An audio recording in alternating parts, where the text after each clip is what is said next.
Hi friends, இன்றைக்கி என்ன ஸ்பெஷல்னால் சக்கரவள்ளி கிழங்கு மினி பைட் தான். ஈவினிங் டைம் சாப்பிட்றதுக்கு ஒரு சூப்பரான ஸ்நாக்ஸாக இருக்கும். எப்படி பண்ணுறதுன்னு இந்த வீடியோவில் பார்ப்போம். குக்கரில் நல்லா வாஷ் பண்ணி எடுத்த சக்கரவள்ளி கிழங்கு சேர்த்து கிழங்கு மூழ்கிற அளவுக்கு தண்ணி ஊற்றி குக்கரை மூடி ஒரு விசில் வச்சு இறக்கிக்கோங்க. அடுத்து கிழங்கு வெந்ததும் எடுத்து தனியாக வச்சு அதோடைய தோலெல்லாம் நீக்கிட்டு நல்லா மசித்து எடுத்துக்கோங்க. நெக்ஸ்ட்டு ஒரு பவுலில் வேக வச்சு மசித்து எடுத்த சக்கரவள்ளி கிழங்கு, பொடியாக கட் பண்ண வெங்காயம், பொடியாக கட் பண்ண பூண்டு, பொடியாக கட் பண்ண இஞ்சி, பொடியாக கட் பண்ண கருவேப்பிலை, பொடியாக கட் பண்ண கொத்தமல்லி இலை, கொஞ்சமாக உப்பு, 1 ஸ்பூன் மிளகாத்தூள், 1/2 ஸ்பூன் மல்லித்தூள், 1/2 ஸ்பூன் கரம் மசாலா, 1/2 ஸ்பூன் மிளகு சீரகம் இடித்தது, 1/2 ஸ்பூன் சாட் மசாலா, பொடியாக கட் பண்ண 1/2 பச்சை மிளகாய் சேர்த்து நல்லா கிளறி விட்டுருங்க.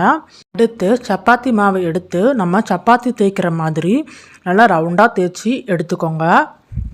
அதில் நம்ம ரெடி பண்ணி மிக்ஸ் பண்ணி வச்ச சக்கரவள்ளி கிழங்கு சேர்த்து நல்லா ஃபுல்லாக ஸ்ப்ரெட் பண்ணிடுங்க. அந்த மாவு ஃபுல்லாக ஸ்ப்ரெட் பண்ணிடுங்க. இந்த மாவை ஃபுல்லாக ஸ்ப்ரெட் பண்ணிவிட்டு அதை ஒரு ரோலாக உருட்டிக்கோங்க. இதை சின்ன சின்ன பீஸாக கட் பண்ணிவிட்டு அப்படியே திருப்பி லைட்டாக கையை வச்சு நல்லா இந்த மாதிரி அழுத்திக்கோங்க.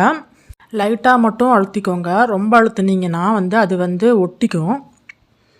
ஸ்டவ் ஆன் பண்ணிவிட்டு ஒரு பேனை வச்சுட்டு சூடானதும் ஆயில் சேர்த்துக்கோங்க. அடுத்து நம்ம ரெடி பண்ணி வச்சுருந்த சக்கரவள்ளி கிழங்கை சேர்த்துட்டு 2 பக்கமும் நல்லா திருப்பி போட்டு வெந்ததும் எடுத்து டொமேட்டோ சாஸோடு சாப்பிட்டு பாருங்கள். செம்ம டேஸ்ட்டாக இருக்கும். சக்கரவள்ளி கிழங்கு மினி பைட் ரெடி. நீங்களும் ட்ரை பண்ணி பார்த்துட்டு எப்படி இருக்குன்னு கமெண்ட் பண்ணுங்கள். இது மாதிரி டிஃப்ரெண்ட் வெரைட்டிக்கு சப்ஸ்கிரைப் பண்ணுங்கள். Thank you friends. பாய்.